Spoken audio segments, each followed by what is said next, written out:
Monsieur, ce n'est pas parce que je suis son père, mais je puis dire que j'ai sujet d'être content de lui. Et que tous ceux qui le voient en parlent comme d'un garçon qui n'a point de méchanceté. Il n'a jamais eu l'imagination bien vive, ni ce feu d'esprit qu'on remarque dans quelques-uns, mais c'est par là que j'ai toujours bien auguré de sa judiciaire, qualité requise pour l'exercice de notre art. Lorsqu'il était petit, il n'a jamais été ce qu'on appelle mièvre et éveillé.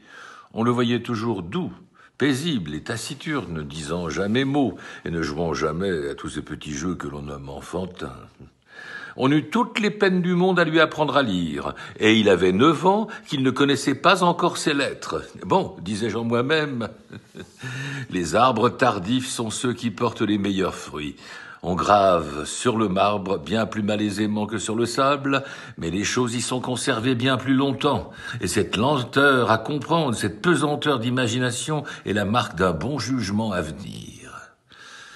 Lorsque je l'envoyais au collège, il trouva de la peine, mais il se raidissait contre les difficultés et ses régents se louaient toujours à moi de son assiduité, de son travail.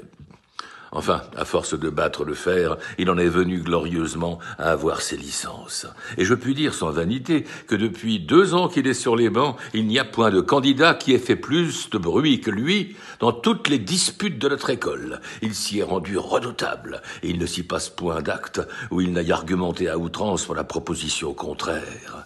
Il est ferme dans la dispute, fort comme un Turc dans ses principes, ne démord jamais de son opinion et poursuit un raisonnement jusque dans les derniers recoins de la logique. Mais sur toute chose, ce qui me plaît en lui et en quoi il suit mon exemple, c'est qu'il s'attache aveuglément aux opinions de nos anciens.